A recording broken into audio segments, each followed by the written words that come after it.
Okay, it is showtime. Welcome back to another week of Chiropractic is Sexy. I am Dr. Paula Ruffin.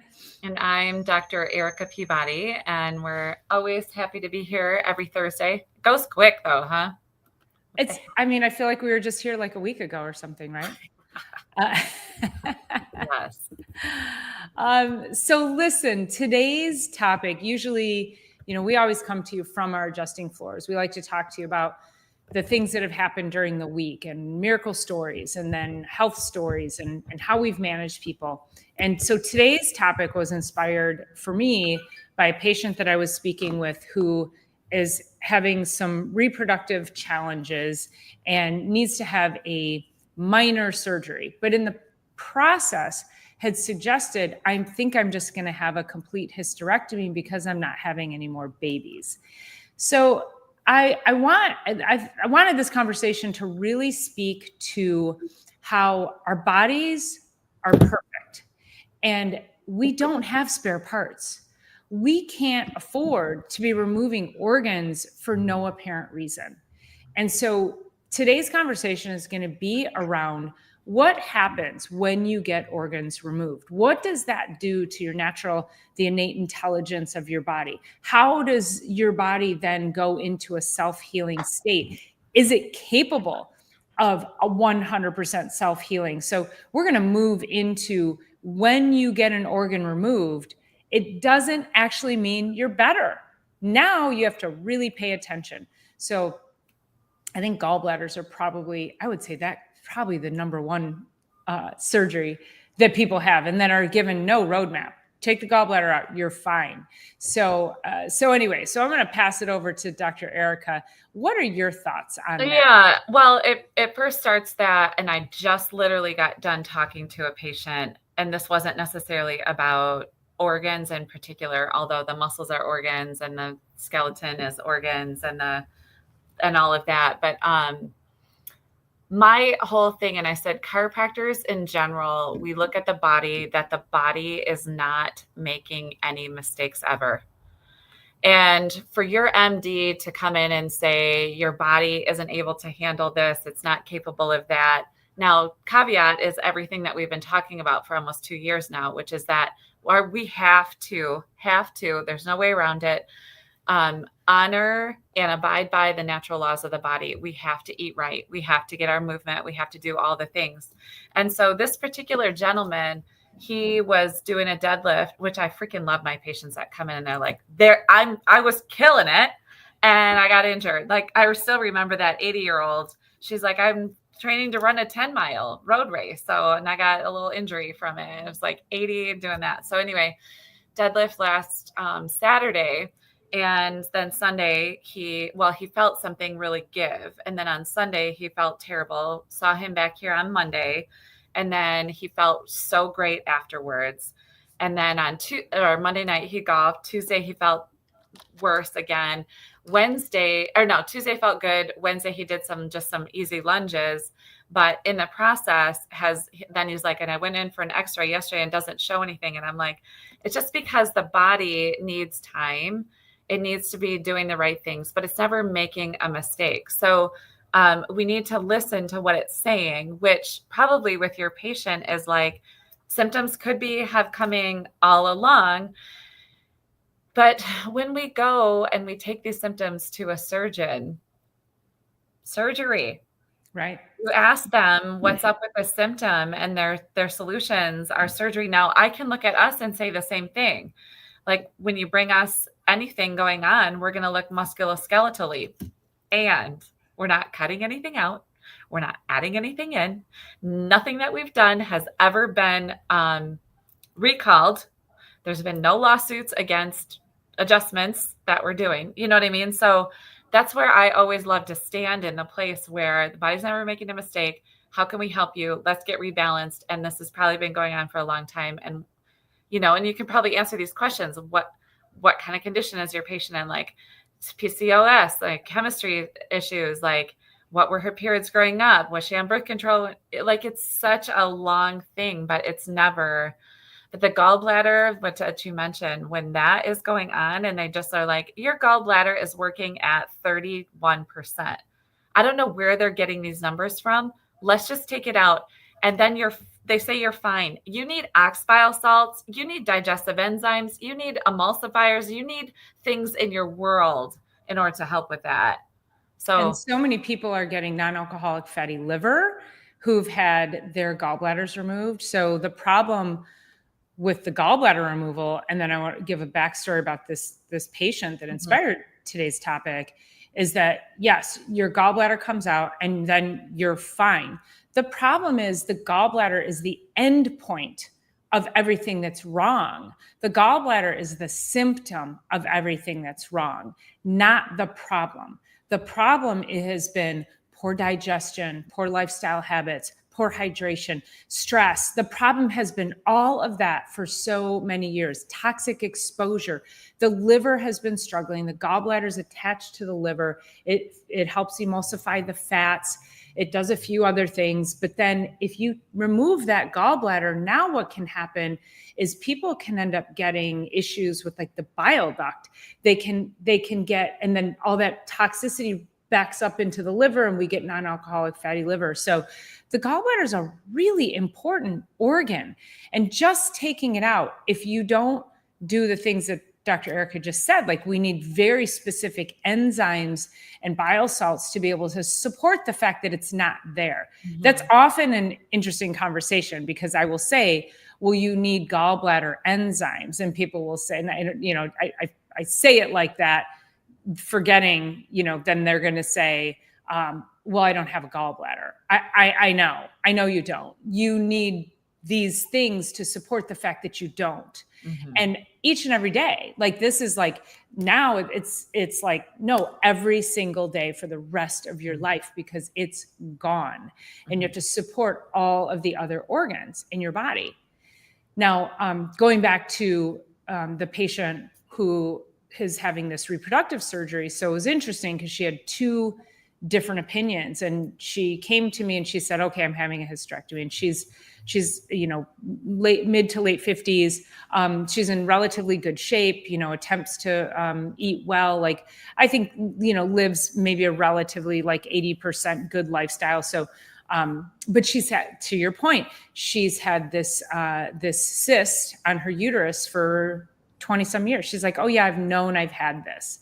Okay. So that's the first thing. So then her doctor says, her one gynecologist says, well, here's what we can do. We can go in and we can remove the cyst. And then I can look at the uterus and make sure that, because then the lining of her uterus was thicker than it should be. So she wants to make sure there's no cancer in there. So her primary physician laid out this, okay, we're going to remove the cyst, and then we're going to check the uterus. And then while we're there, we'll check the ovaries. And so she had this decision-making path. And then my patient says to me, but I'm thinking, I'm not having babies anymore. Just take it all. Like, why even bother with all of that? And then and I'm trying, the steam is coming out of my ears, and I'm like, and I really do. I love this patient, but it's like, it's one of those things where like, oh my God, don't do it. Don't do it. So we have to be this voice of reason. So then she goes and she gets the second opinion. And that doctor, this 80-year-old man, says, she said he was 80. I don't know if he's still practicing or not, but anyway, an older man. And he says, you're not using those things anymore. Just take them out. Oh, she's 51, 52. And he said, by the time you're 60, you're not going to be producing estrogen anyway. So just take them now. And I said, that's 10 more years for your organs to be naturally producing. Because then he said, you can just take the organs out and then go on bioidenticals. Nothing will ever replace the natural production of hormones from your actual organs. So I did say to her, I said, listen, you may very well need surgery. However, I appreciate your first physician. I appreciate her very methodical way that she wants to address it. No one needs to go in and have organs taken out just because. And she said, well, but if I have my uterus taken out, my ovaries taken out, then now I can no longer get cancer. And I said, actually, that's not true. You've just removed target organs, and if you're going to get cancer, it's because of other things, and your body will find another target. Just because you remove an organ doesn't make you any less at risk for cancer. So this is such a deep conversation. Yeah. And, it's going to be hard to sum up something as deep as this topic is in, just a few minutes. Right. So, but one of the things, so I always tell my patients, like, do what you can until you can't anymore. And then when you can't anymore and quality of life is so interfered with, which it sounds like she might need to have something done, but does she need to have all of that done? That was my point. Who knows? Yeah. That's why I said you're in crisis. Yeah. And when you're in crisis requires intervention. Right. But however, I said, I appreciate your other doctor for saying this is the approach we're going to take. And that's really, I certainly don't want the message to be about like shaming anybody for having an organ removed. But I really would encourage people to, if you come to that place, you've got to find a doctor who can take a conservative approach and then help you say from there, okay, now we're removing this thing. Now what? What do you need to do in your life that caused this to begin with? And how can we help prevent anything else from going south? Of course. And also, once we cut, we can't uncut. That's what I always share with my patients. Once you cut, you can't uncut. Once you take something out, you cannot put it back in unless you're going in for an actual organ transplant. But I have patients that, in particular, hysterectomies, and not that reproduction isn't necessarily our focus, but the focus of the intent for, this conversation sparked from that. But like, you're removing, okay, so the body is designed how it is, and you're removing a section of it. Like, I have some that have hysterectomies that have had really no reason, high blood pressure after doing that. Like, you don't know the effects on the other side. So I can appreciate needing in a crisis to have to do something. I can appreciate having to have surgery when it's necessary. And what I really love that I'm seeing now is, it sounds like the one doc is very conservative. The other one is going to be rather aggressive. And maybe it's the talk of the times of the ages of the doctors.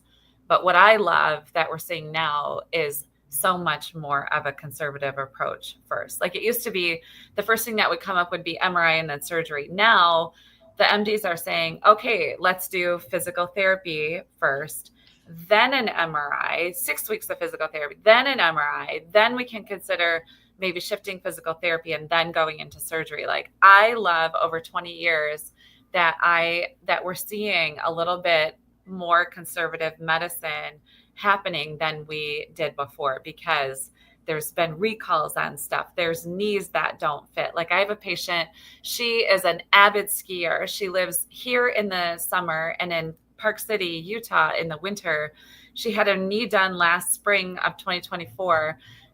It wasn't progressing right. She had to have it done again in December, and she missed the entire ski season. She's like, I've put on like 21 pounds. She's like mid to upper 60s something. And she's like, I'm like, you'll get back to it. But it's like, once you cut, you can't uncut. No doctor could have told her that 100% that first knee would have worked. No one can say that. No one can even say that 100% if this patient chooses full hysterectomy, that's going to even solve anything. They can't guarantee that. And people go in with blind faith because, number one, they don't know better. Number two, they don't know who to ask and what other direction to go.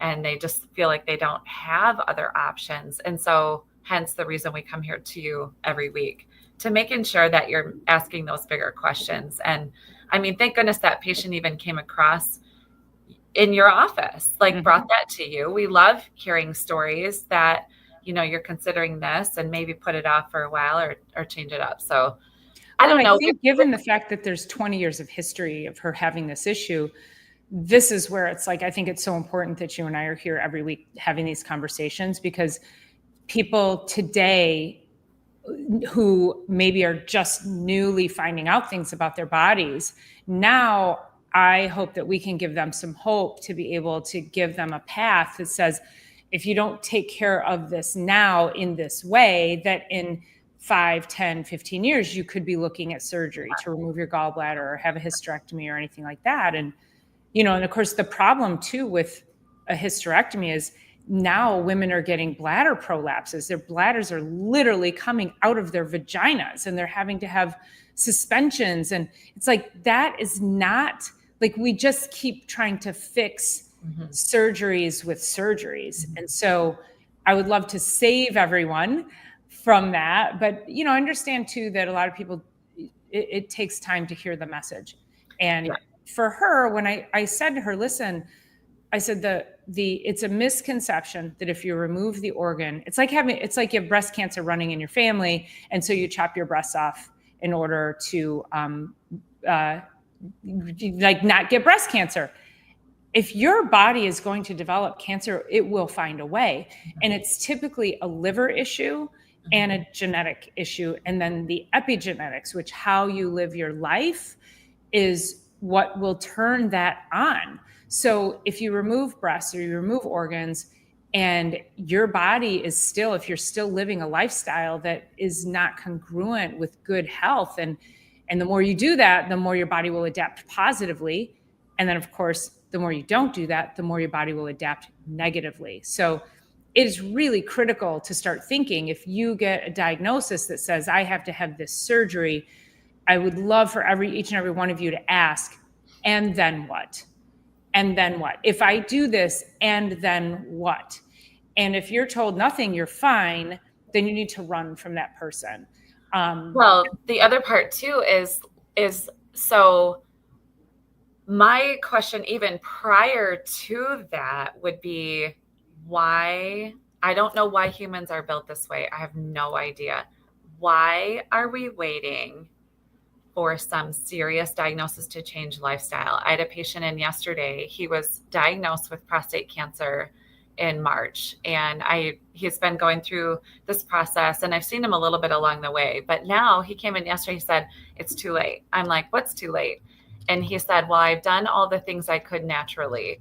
And he said, but the cancer had progressed already too far. Like, I just got from my doc, I just got the call that, they're going to have to go in for surgery and then radiation, and that the natural things aren't going to work. And he looks great.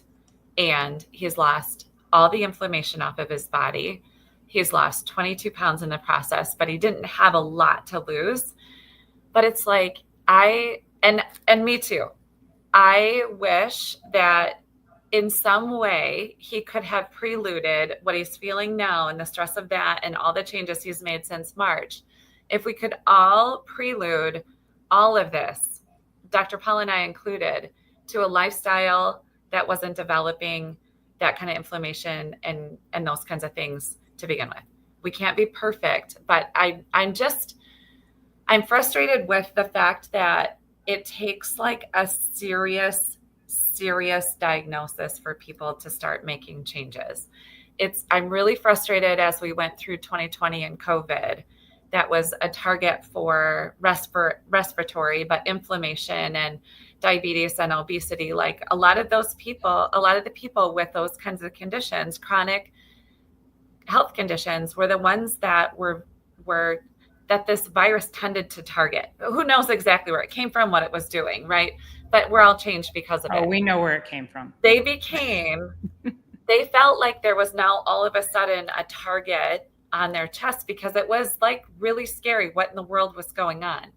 And changes were made. A lot of people made really health-giving changes at that point, and then have just gone lackadaisical again about it. And we should all have leveled up in our health in so many different ways, because it got to the point where it was like, I don't know if it's survival of the fittest, but we go back to Darwinism and it's kind of still that going on. And we need to be leveling up all the time with everything. Well, and it's paying attention. I think the whole narrative of you're fine, your labs look great, and so people are still wandering around knowing that they don't feel well, but they don't know why. Mm-hmm. Those people are slipping through the cracks of I'll say the medical system, because your labs have to look so far out of whack before you're positive in anything. And now you're clinically sick. So in functional medicine and what Dr. Eric and I do, we are working with you we want to work with you in a subclinical state. If you say to us, if we mention something and then you're like, oh no, that's not a thing because my labs are fine, we're going to sort of chuckle under our breath and be like, yeah, we know how that works, is that you can still be sick and you can still have positive, your labs can still look amazing. So I want to encourage you that if that's you, then you again keep searching, keep seeking. And if you aren't sure, reach out to one of us. We will get you in the right direction, help you find somebody that can get you the answers that you deserve and start to get you to get some help so you can kind of get off that hamster wheel of, I feel like crap, but I'm told my labs are normal. I don't know what to do. So we're the place, we're the resource. We may not have the answer, but we're going to know where to send you. So I think that's a big lesson. Yeah, this is crazy. So yesterday I had a patient in, and she's been in undercare for a long, long time. And last week, she got a blood diagnosis of Lyme bacteria in her blood, not full Lyme disease, but Lyme bacteria. So she needed to find a new PCP anyway. So initially she just got on tinctures right away from her homeopathic tinctures and stuff like that. So this week she comes in and she said she had to get a new PCP, not because of that, but just because that was like on her pathway anyway. This MD is part of a particular medical group here in town. And she brought in her Lyme blood work with her. She said to the doctor, hey, I just got this done by Quest Labs, which is like highly renowned in the area. And she said, I don't even want to look at it because we didn't pull the blood. Excuse me? So your system has to pull the blood in order for you to read the blood work that was just done 2 weeks Unbelievable. ago? What is this? Like, that's absolute insanity. And I said, what did you say to her? And she's like, I didn't know what to say, except for I'm astounded that you will not take these black and white blood numbers from Quest Diagnostics, highly respected, highly renowned blood draw company, lab work. And well, I'll tell you what, you mentioned earlier about the conservative approach. And I'm going to tell you that while, yes, I'm going to agree with you on that, a lot of this new conservative approach is insurance driven. And I would guarantee you that they don't have a code for just reading labs. And that is why. So they say, well, we didn't pull it, so we can't read it. It's because they won't get paid because they don't have a code. Then it's fire that doctor. That's ridiculous behavior. Yeah, exactly. And so I think that's something else to be aware of, is that if you are not able to get answers, ask yourself, are these decisions being made based on insurance and insurance payments? Or are these actually being made in the best interest of my health for everything that I need to have done? So that is, and oftentimes too, and I'll just use my hand when this is a few years ago, and I had a severe wrist hand injury from over repetitive use from my job. I felt like it was broken. I felt like I tore the labrum. It was very painful. It was excruciating. And I went to the hand specialist and I said, I need an MRI on this. And he refused to order the MRI.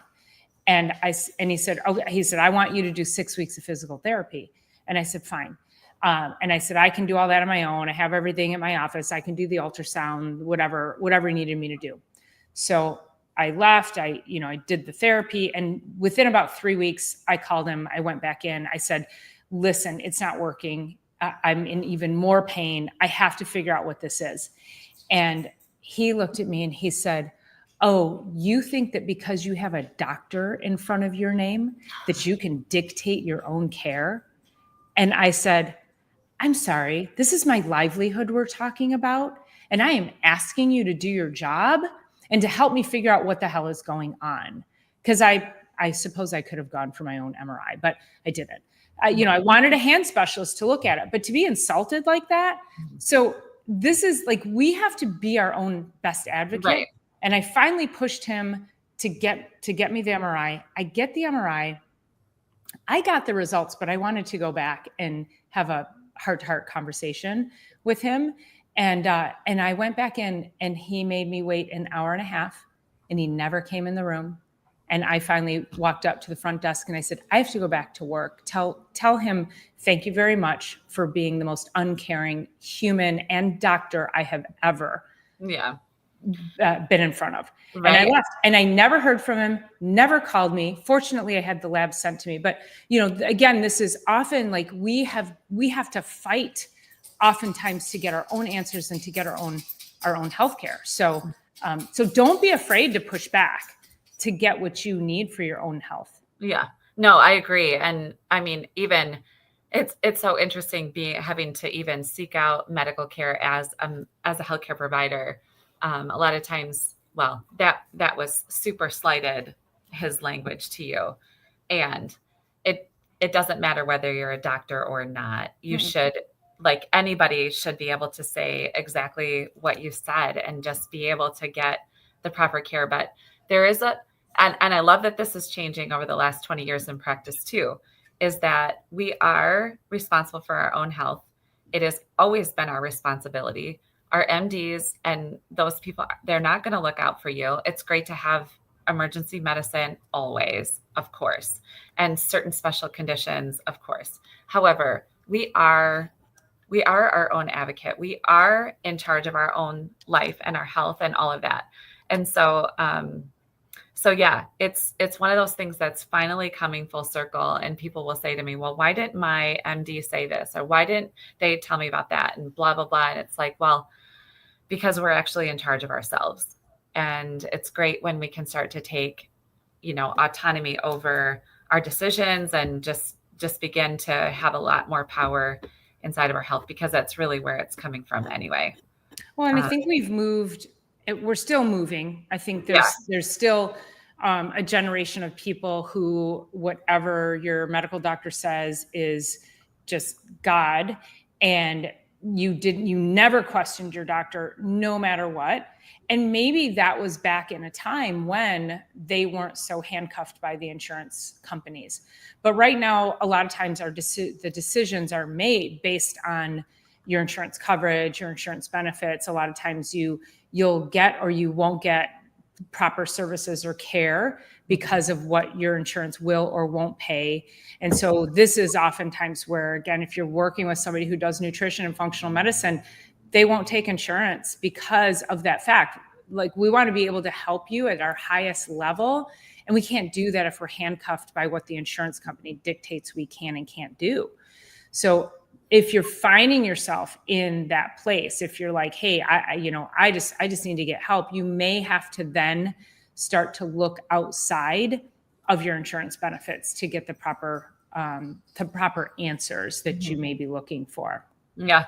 And we either pay for it now or we're going to pay for it later. But regardless, it's the investment. There's this great meme out there that says, we're never going to be able to get what we need out of like a great purse or a great jacket or boots or whatever. But if we can take that and instead invest it back into our health, that's really what's going to follow us. And so yeah, just kind of looking along those lines and figuring out where you're spending your money is truly your priority, and prioritizing our health and wellness and well-being. So, as chiropractors, as Dr. Paula is talking about, that surgery that her patient has potential in front of her, I kind of want to wrap it back to like, it's so interesting what comes up in our office, because it's all kinds of things. It's not just headaches, low back pain, and neck pain. It's like people also bring, and then what do you think about this? And what do you think about that? And